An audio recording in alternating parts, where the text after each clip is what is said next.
Haul, tentang haul.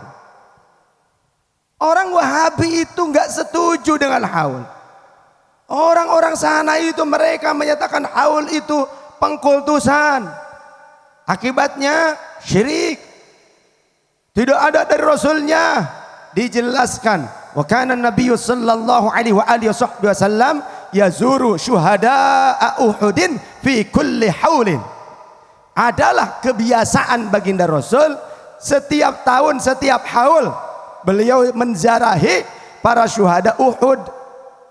Apakah selain haulnya Rasulullah tidak ziarah ke Uhud? Haul ataupun tidak, Rasul tetap ziarah. Jadi Rasul sallallahu alaihi wasallam juga sering menghaulkan para syuhada Uhud. Yazuru syuhada'a Uhudin fi kulli haulin. Kebiasaan baginda Rasul menziarahi para syuhada Uhud di setiap haulnya, di setiap tahunnya, begitu. Sok tukang dagang es ben payu kabeh. Tukang dagang makanan mudah-mudahan laku semua.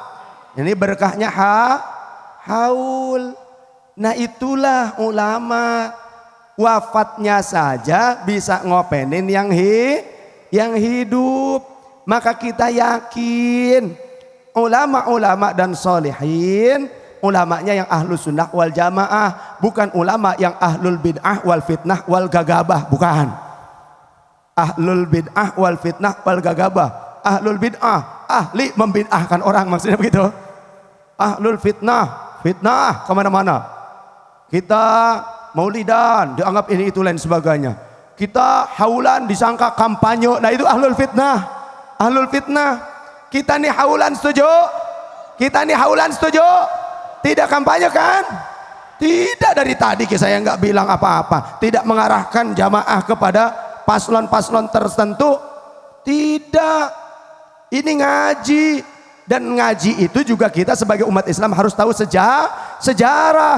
Jas merah. Jangan sekali-kali lupakan sejarah. Jangan sampai ini mah anak-anak muda bangsa Indonesia tidak mempelajari sejarah bangsanya. Maka ada pepatah, jika ingin menghancurkan suatu negeri, maka hilangkan ingatan sejarah dari akal anak-anak bangsanya. Begitu. Kita tidak boleh kehilangan sejarah bangsa kita, karena yang namanya sejarah bisa terulang, tapi memang pelakunya yang berbeda. Saat ini pun Indonesia hampir sama keadaannya seperti pada tahun 65, di mana kegentingan terjadi. Maka jangan sampai kita ini kurang piknik ulu kutek wae ya, ngurusan Kuningan, nyetak Kuningan. Nah, orang sini kan nyetak Kuningan biasanya. Saya pesen dong mabkharah, wadah bukur. Ini mana dari tadi gak ada bukurnya. Kalau grandong tuh harus pakai menyan. Mana benar, mantap. Masya Allah. Aji, Masya Allah. Alhamdulillah, segar kembali. Nah ini dibilang syirik. Menyan katanya kayak dukun. Ini yang gini, kalau kita nih piknik ke Masjid Nabawi, Masjidil Haram, nah pikniknya kita ke sana. Di depan Masjid Nabawi, depan Masjidil Haram, pembakaran buhurnya segede kita, setinggi dada kita. Yang dibakarnya kayunya gede. Saya lihat di Mall Zamzam ada kayu gahru yang harganya 1 kilo itu 25.000 real. Kalau dikalkulasikan dengan kurs rupiah sekarang kisaran 1 miliar 39 jutaan. Masya Allah. Dan itu ada di mana yang paling banyak? Di Indonesia. Dan ini sunnah Imam Malik. Kalau Imam Malik punya pembantu seorang gadis, kalau ada tamu ditanya, wahai tuan, Anda mau datang ke Imam Malik, mau tanya fatwa apa tanya ilmu hadis? Kalau tanya fatwa, Maka Imam Malik mendengar dari dalam langsung keluar. Mau tanya apa? Silahkan, saluni, bertanyalah kepadaku. Maka aku akan menjawab. Tapi jika tamu itu menjawab, kami mau tanya tentang hadis. Imam Malik langsung masuk ke kamar mandi, mandi dulu, kemudian pakai pakaian yang baru dari lemari, kemudian pakai wewangian, dan beliau membakar bukhur sampai menerima tamu, sampai akhir membahas hadis. Beliau tidak berhenti untuk membakar bukhur gahru ud, karena itu merupakan sunnah baginda Rasul sallallahu alaihi wasallam. Bahkan baginda Rasul menjelaskan tentang istijmar, tentang menghukumi mayat. Ini sunnah baginda Rasul. Menghukumi mayat itu sunnah, bukan bid'ah, bukan syirik. Idza stajbarukum bi akhikum fastajmiru thalathan. Jika kalian menguapi mayat dengan kemenyan, lakukan 3 kali. Ini pun dilakukan oleh sahabat Umar untuk kain kafannya. Nanti kalau aku meninggal pakai ini sudah aku bukhuri, sudah aku uapi 3 kali sesuai dengan baginda Rasulullah SAW memerintahkannya. Sunnah. Jadi jangan gampang kita ikut-ikutan ustadz yang ahlul fitnah wal bid'ah wal gagabah. Apa itu gagabah? Di bahasa Sunda, serampangan, apa-apa syirik, haulan syirik. Nah kalau kita enggak haulan para ulama, para syuhada, para pejuang bangsa, bagaimana mungkin kita ini akan paham tentang sisi kehidupan mereka, histori perjuangan mereka. Maka haul harus tetap berlangsung.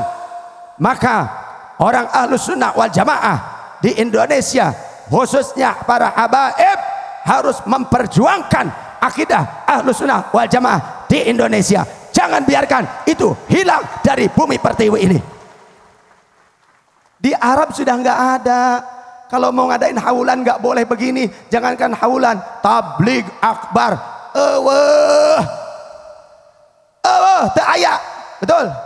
Raono tabligh akbar pakai panggung begini, sound system gede-gedean, pakai tribun seperti ini, bebas, undangan, baligo di mana-mana. Sudah mau nyaingin caleg, begitu ya, tabligh akbar. Di Arab gak ada. Bahkan ulama habaib asli kelahiran Saudi, Abu Yasaid Muhammad bin Alwi Al-Maliki, Abu Yasaid Abbas adiknya, kemudian juga Habib Zain bin Smith di Madinah, dan para habaib yang lainnya ditekan mengajarkan akidah Ahlussunnah wal Jamaah harus sembunyi-sembunyi. Di rumah tidak bisa terbuka seperti ini. Di rumah pun dibenteng, diawasi terus oleh intel-intelnya Wahabi. Saya ketemu dengan Habib Zain di Madinah, mau cium tangan gak mau. Menenente. Begitu. Kata putranya, nanti saja di rumah. Oh iya siap. Ngintil di belakang. Gak boleh. Pas di rumahnya, wah dipeluk, dikasih rambutnya. Dikasih rambut, dikasih air dari sumur budoah. Masya Allah, Indonesia begitu. Disambut baik. Di luaran gak boleh memperlihatkan tabarruk, apalagi tawasul, syirik. Gak boleh. Tawasul dianggap syirik. Terakhir saya pas mau pamitan dengan jamaah di bagian depan Masjid Nabawi, depan Hujrah Syarifah, saya melantunkan sebuah syair. Ya Rasulullah ji'na li ziyarah qasidina nartaji minka syafa'ah inda rabbil alamin. Ada seorang pelajar Masjid Nabawi nyamperin, mencak, entong doa aja nah. Begitu, roomingnya orang sini. Jangan berdoa angkat tangan, doa kepada Allah, bukan kepada Muhammad katanya. Aduh, kita ini doa sama Allah, cung, kata saya begitu. Ya, kita ini doa sama Allah Ta'ala. Ziarah, kata saya. Ziarah tidak boleh doa. Wih, kuceluk temen sirah. Ziarah nggak boleh berdoa. Lihat Sahih Muslim, baginda Rasul diperintahkan oleh Allah melalui malaikat Jibril alaihissalam untuk berziarah ke pemakaman Baqi. Hatta intahat ila Baqi, ketika sudah sampai ke pemakaman Baqi, fa'atolal qiyam, Rasulullah lama berdiri, tidak sebentar. Assalamualaikum ya ahlal kubur. Wis ya, pragat ya, wis balik. Ora. Baginda Rasul lama berdiri. Farafa'a yadayhi thalatha marrat. Maka baginda Rasul mengangkat kedua tangannya sampai 3 kali. Doa selesai, doa selesai, doa selesai. Lama. Jadi berdoa di dekat kuburan, doa minta sama Allah boleh apa tidak? Sunnah apa bid'ah? Sok ngomong bid'ah, mau ngomong bid'ah. Ada nggak? Ono uangnya? Teko. Sallallahu alaihi Nabi Muhammad. Bid'ah wae lah rai sira ge bid'ah. Rana stok zaman Rasulullah wis entek. Bener. Muka kita ini bid'ah ini zaman Rasul nggak ada. Nah kalau habaib kita ini masih ada. Lah kalau kayak saya ini ya ampun, hidung pecek gitu. Pipi tembem, rambut gondrong. Tapi rambut gondrong masih ada bau-baunya Rasulullah. Mana? Di dalam Syama'il Muhammadiyah, kana sya'ruhu mankibaihi. Rambutnya Rasul itu sampai menutupi pundak. Jadi kalau mau pakai sunnah gondrong kabeh. Pulang dari sini semuanya gondrong. Jangan cuma gigi yang digondrongin. Ya. Sunnah ziarah kubur, berdoa di samping kubur. Bagaimana kalau kita tawasul? Tadi pelajar tadi itu anak sanawiyah. Sanawiyah kan di Masjid Nabawi ada pelajar, ada madrasah. Anak sanawiyah. Kamu tadi tawasul kepada Muhammad, itu syirik katanya. Kata siapa tawasul syirik?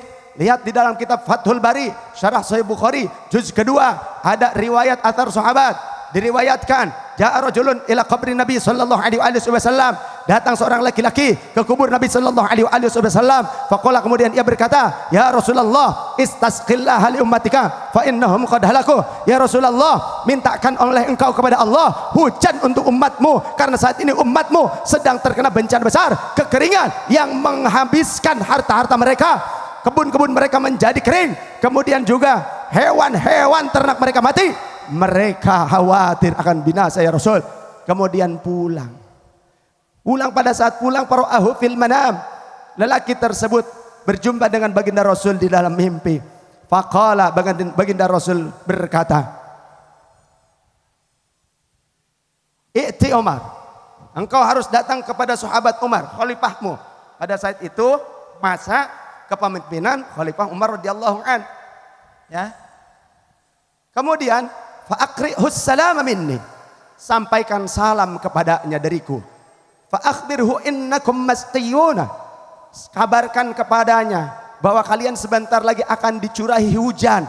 Ternyata pagi harinya ketemu dengan sahabat Umar, diceritakan itu sahabat Umar nangis. Karena apa? Sudah lama musim kemarau tapi tidak mengumpulkan masyarakat Madinah untuk beristisqa. Kemudian dikumpulkan masyarakat Madinah. Istisqonya bukan sholat istisqa. Istisqonya banyakin istighfar dan doa. Istighfar perbanyak. Ada yang protes, bid'ah kalau sekarang begitu lah gampangannya ya. Bid'ah. Ada yang protes. Wahai khalifah, kenapa kami diperintahkan cuma istighfar doang? Apa kalian itu lupa? Di dalam Al-Quran Allah berfirman, istaghfiru rabbakum innahu kana ghaffara yursilis samaa 'alaikum midrara wa yumdidukum bi amwalin wa banina wa yaj'al lakum jannatin wa yaj'al lakum anhara. Tuh. Kalau beristighfar, Allah Maha Pengampun. Nanti Allah akan turunkan hujan. Allah akan lipat gandakan harta dan anak-anak kalian. Seperti itu fadilahnya istighfar. Oh iya ya, kenapa kami lupa, kata masyarakat. Setelah itu berdoa. Dikutip di dalam Sahih Bukhari juz pertama nomor hadis 1010, atrofnya kurang lebih 3752. Ada sahabat Umar, kemudian diriwayatkan, idza quhitu, jika para sahabat pada saat itu terkena kekeringan, maka istasqau bil Abbas, mereka beristisqa, meminta hujan kepada Allah, berdoa dengan wasilah paman Nabi yang bernama Sayyidina Abbas bin Abdul Muttalib radhiyallahu an. Kalimatnya faqala Umar, Sayyidina Umar berkata, Allahumma inna kunna natawassalu ilaika binabiyyikal karim fatasqina, inna kunna natawassalu ilaika bi'ammi nabiyina fasqina, faqala fayusqauna. Kami bertawasul, berkumpul bersama, bertawasul mohon kepada Engkau ya Rabb, dengan wasilah Nabi kami, Engkau turunkan hujan kepada kami. Dan kami pun kini bertawasul, berkumpul, memohon kepada Engkau dengan wasilah paman Nabi kami, yakni Sayyidina Abbas bin Abdul Muttalib radhiyallahu an, maka curahi kami hujan ya Allah.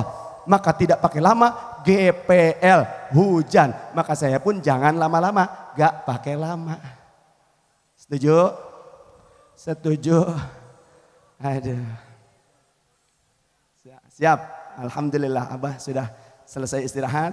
Nanti biar beliau yang memacu kita untuk semakin semangat menjaga Ahlus Sunnah wal Jamaah dan juga negara kesatuan Republik Indonesia untuk tetap dicintai dan tetap tegak bumi pertiwi ini. Siapa kita? Indonesia, Pancasila, NKRI.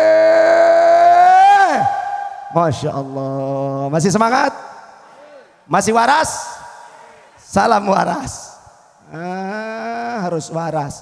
Ya, jangan sampai jadi orang yang enggak waras walaupun hafal Quran. Tadi faminhum muqtasid wa minhum muqtasid. Separoh diterima, separoh enggak diterima. Bab tawasul, bab tabarruk tidak diterima. Tapi kita ikuti saja. Yang ketiga, siapa? Wa minhum sabiqum bil khairati biidznillah. Orang yang hafal Quran dan juga tetap menjaga utuh substansinya Al-Quran. Semoga Sohibul Haul diberikan tempat terindah oleh Allah Subhanahu wa Ta'ala, dan kita semoga mendapatkan syafaatnya dari beliau, para aulia Allah, para ulama Allah, para syuhada, dan khususnya terlebih lagi syafaat yang terbesar, terindah yang kita tunggu-tunggu dari baginda Sayyiduna Muhammad sallallahu alaihi wa alihi wasallam. Muga-muga kita sedanten, ya, kita semuanya nanti akan diambil oleh para habaib nih. Mana yang mahabbah sama kakek buyutku? Oh, ini si fulan yang pada saat itu hokcai pada saat haul. Apa itu hokcai? Molohok bari ngacai, begitu. Nah, ini sudah pada hokcai semuanya. Makanya saya GPL gak pakai lama lagi. Insya Allah kita akan berjumpa kembali di kesempatan yang akan datang. Kita sambut kedatangan guru mulia Maulana Al-Habib Muhammad Lutfi bin Ali bin Hashim bin Yahya radhiyallahu anhu hafizahullah, yang semoga beliau ini akan tetap menjadi payungnya Indonesia, payungnya bumi ini. Kata Allah, walaula daf'allahin nasa ba'dahum ala ba'dil lafasadatil ard. Andaikan Allah tidak menciptakan sebagian manusia sebagai perisai bagi manusia yang lainnya, bumi sudah hancur. Bagaimana saya katakan tadi bahwa baginda Rasul bersabda, orang yang ahli zikir diantaranya ahlut thariqah, yang zikirnya diantaranya ismudzat Allah, Allah, Allah, dan nafyu itsbat la ilaha illallah. Mereka itu adalah pasaknya bumi. Kiamat saja tidak berani datang selama di muka bumi masih ada orang yang berzikir Allah, Allah. Maka jam'iyah ahlut thariqah al-mu'tabarah an-nahdiyah salah satu dari perisai-perisainya bumi, payung-payungnya bumi. Shallu ala Nabi Muhammad. Terima kasih, demikian yang dapat saya sampaikan. Mohon dimaklum, mohon maaf jika ada yang salah, mohon dikoreksi, mohon dikoreksi, mohon dikoreksi. Subhanakallahumma bihamdika asyhadu an la ilaha illa anta nastaghfiruka wa natubu ilaik. Mohon maaf lahir dan batin, wallahul muwaffiq ila aqwamit thariq. Harus pakai qalqalah. Wassalamualaikum warahmatullahi wabarakatuh.